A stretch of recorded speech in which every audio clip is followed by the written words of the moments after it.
In the wake of the success of The Return of Jafar, Disney opened up a Canada animation studio in 1996 just to make direct-to-VHS sequels, which, I mean, they hired 200 animators. They're split between Vancouver and Toronto, and they slapped them with this as their first project. Also, fun fact, it was Disney's first direct-to-video film to use digital ink, so that's something. And you notice it definitely in this movie. They basically hired the whole cast again. Become more of the Beast, or if the Beast became me, I have no clue. Same voice actors. I'm pretty sure they're singing their own songs too. But other than that, I don't think there's really much else of a backstory to this movie. So let us begin. Alright, starting off, Beast Castle, then deck the halls. So off to a good start. Yes, it's Christmas time at the Beast Castle. And I won't lie, for a second I forgot that everyone was turned human again in the last movie. Because I was like, who is this kid causing a ruckus in the castle? When then the next shot of Lumiere came up with his voice, and then it hit me. I was like, oh yeah, that's right, I forgot.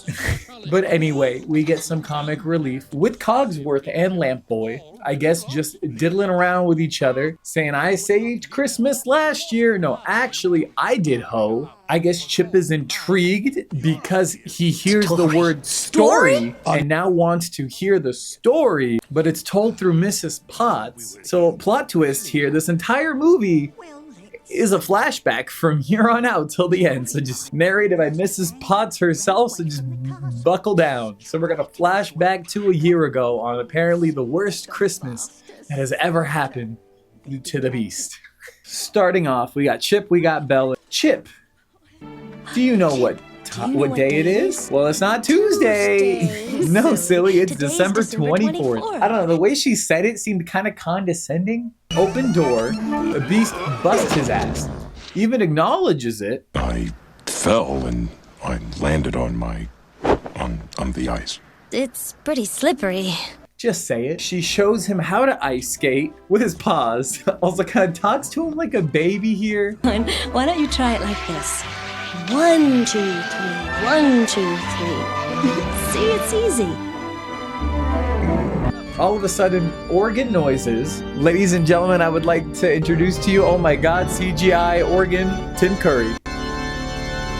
You get to be the bad guy. Which also has this one line about him on Wikipedia about this movie, so that's encouraging. I'm already gonna say this is the best character in the film before I even finish it. Also, maybe Wink Wink might be the villain. He's basically just playing for his biggest fan, trying to bring the house down or something. He asks if there's merriment outside the window, which no one says that anymore. And there is merriment outside, but he can't join because, well, he's an organ and bolted to the wall. So hear me out.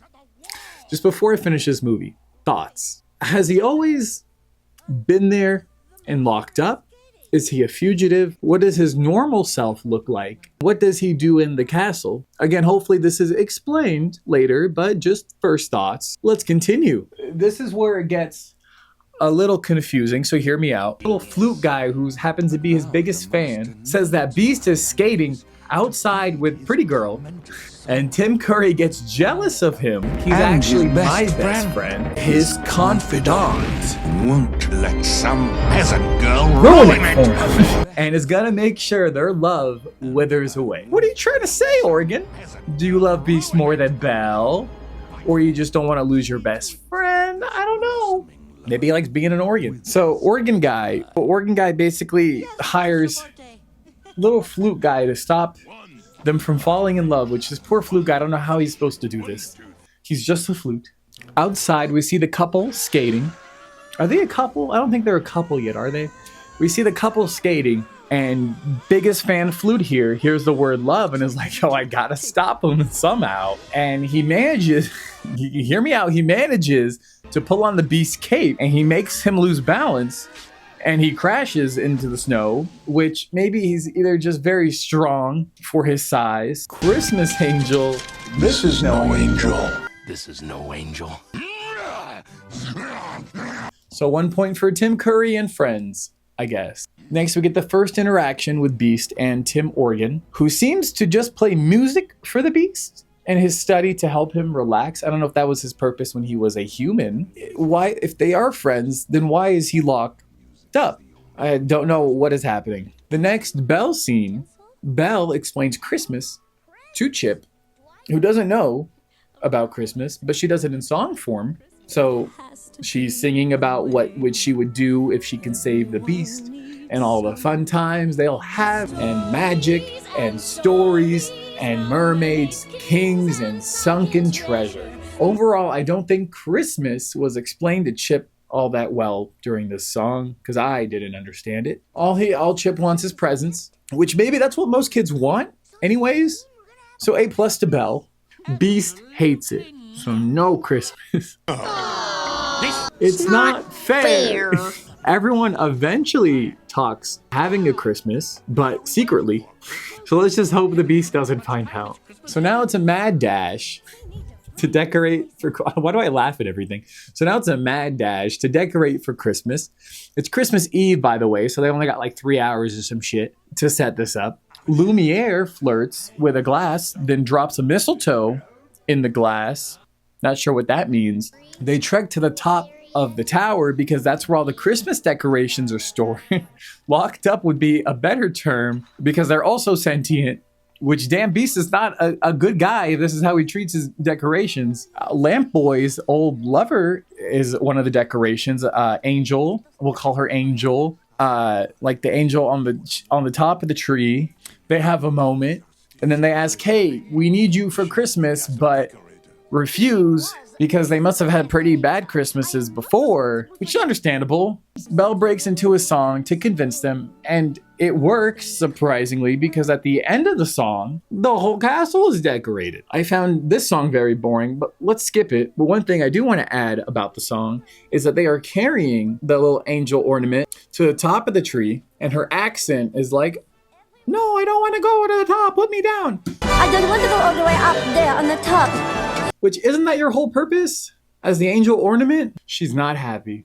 By the way, the tree that they have at the end of the song is not a tree, just a mashup of random things to resemble a tree, but they are proud of it, and that's all that matters. Then they proceed to destroy it, and Lamp Boy goes, all right, now it's time to decorate. Why? Biggest fan flute was spying on them the whole time, and he's like, oh, I'm gonna tell on you. Christmas? They're planning. She's planning Christmas? Maybe she doesn't know why I hate Christmas. Tim Organ's like, oh, she knows. So basically just planting the seeds to make him hate her, which bad Tim Curry. Bad Tim Curry, Organ. I hear very often. Hear me out. Another flashback.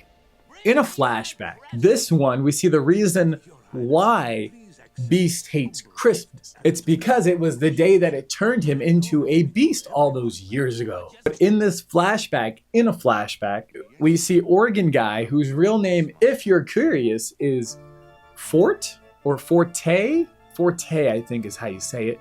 But that's not as cool to say, so Tim Organ it is. We finally see Old Lady turning everyone into the castle into random ass things. And that's about it for the flashback in a flashback. Expanding the lore I see, which I don't remember if this was all shown in the original movie, so forgive me. So back to the normal flashback of the story, we see Belle in the boiler room. I have kind of one specialty, smoke.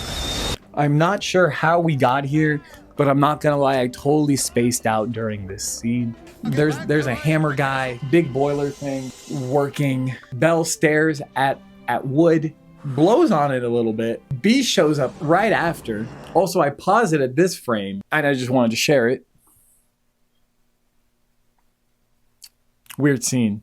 Next, he goes, what are you hiding? Then she gives him this smug shoulder roll, eye to the side, fuck me eyes, which it just kind of pissed me off. Not sure why, but I see what's happening. Then he takes the wood from her and he's like, what is this? Full tradition. One log is chosen, and everyone in the house touches it and makes a Christmas wish. You touch it and you make a wish, which I've searched is a true thing, but this is what the internet definition is. So I don't really know Who is telling the truth? Beast says, no! No. Fuck all, fuck all that. You don't know what it's like to lose everything. And she strikes him back with to be a prisoner. Who got him? She walks out of the room after her hard line. Also, paused again on this shot of Beast in the boiler room. I just kind of found it kind of cool. So let's appreciate this for a second. Christmas is forbidden. Aww, but not on my watch. Belle sneaks into the West Wing, delivers a little care package next to the rose for Beast Boy, and sneaks out. Which Beast walks by this thing 2 times without realizing it, and then he does find it, and he gets a little angry, as he should, but he doesn't open it or read who it's from. He just slams it back on the table. Then Lumiere reads it, and he's all like, It's from a girl. Say what? Mrs. Potts? No. From Belle. Belle? Huh? What is happening? Can't open it till Christmas though, says Lumiere. But when a woman gives a man a gift, she's saying, I care about you. Is how we all feel. But I don't have a gift for her. It is not too late. Well, I guess I could get her a little something. Which I don't really have much to add to that. Just wanted to play it out so y'all can see what I'm going through. And that's why Beast Boy is a little bitch. Oregon Curry, stop the noise. Noise? This is my masterpiece. Face growl. If I'm animating an angry scene, I find that my face does that as I'm drawing. Make a happy song. Leaves. Also, look how many holes are on this flute sidekick. It just bothers me a little bit. Again. Too wiggly.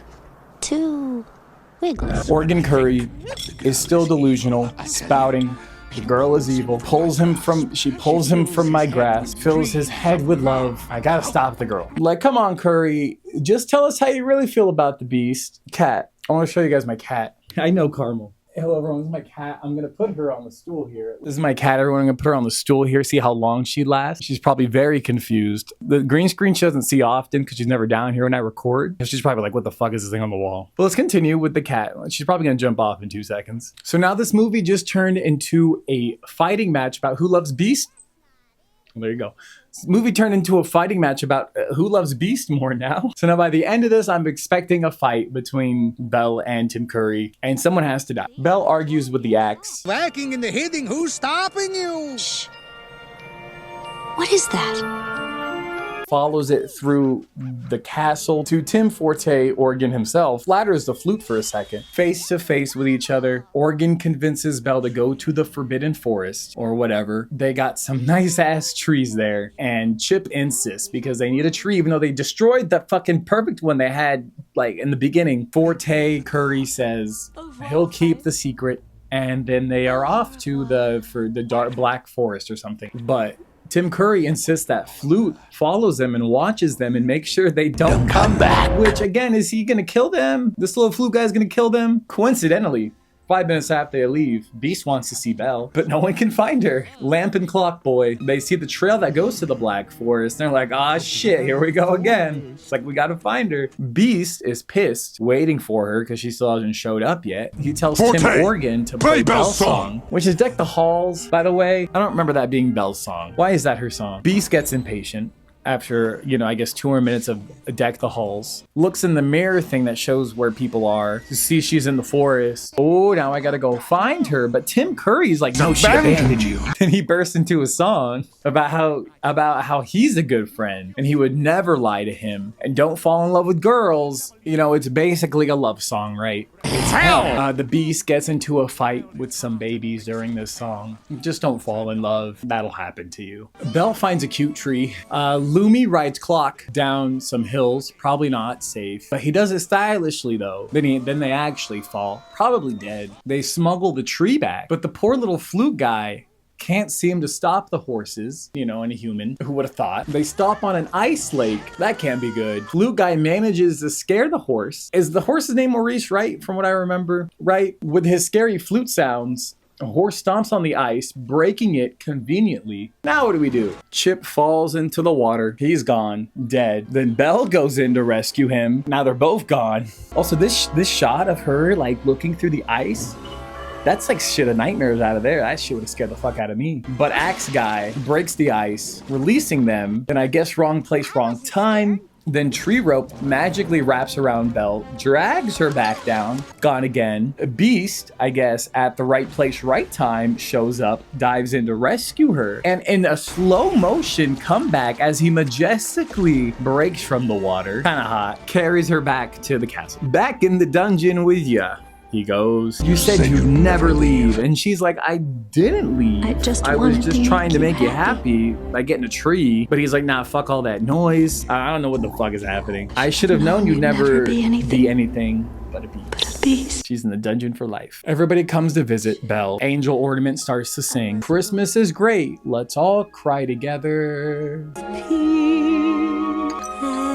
Peace and love. Beast is almost coerced into smashing the rose by Tim Organ, but he sees the present Belle left him forever ago still unopened, so he decides to finally open it, and he sees that it is a book, and he's like, shut up, Tim Curry, I'll have a read. Reads it. Tim Curry not amused. A couple pages in, I guess, of the book, has a change of heart. He goes to Belle. No, master! Come back! A quick, like, 1 minute song later, Beast enters, all embarrassed, like, hey, Belle, puppy dog eyes, or I guess puppy beast eyes. Can you forgive me? Can you forgive me? And no hesitation, she's like, of course.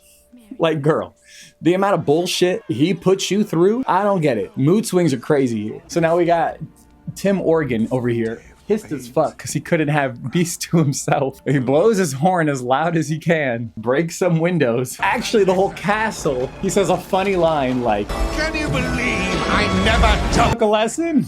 They can't fall in love if they're dead. My assumption here, behind the motivation for Tim Organ, is that he likes being an organ and he doesn't want to turn back into a human, which isn't really that fun to be an organ. I wouldn't know. I've never even played one. The organ shoots some notes at the Beast. Some magic notes, I guess. Then I shit you not, Beast power walks to the piano in front of the organ, lifts it up, and all the music fades from Tim Organ. And he just kind of quietly dies, becoming dead Curry. That's a good one I was saving for you guys. He finally unbolts from the wall, does one of those slow motion falls in front of the two of them. Forte, ballroom scene with new trees. Where did they get it from? End of flashback.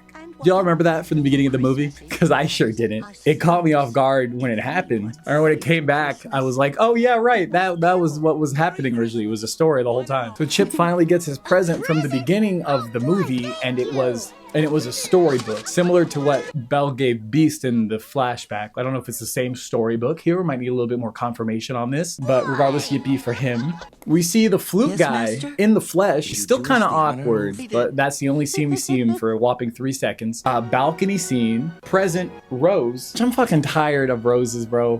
Pan up shot, stars, and that is Belle's Enchanted Christmas. Enchanted as it was. Oh man, you know, this one wasn't terrible.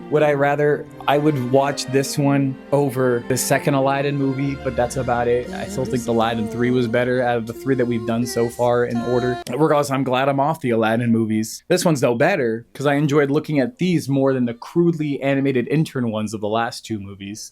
If there's anything wrong, just tell me. I could change it really fast. It's no problem.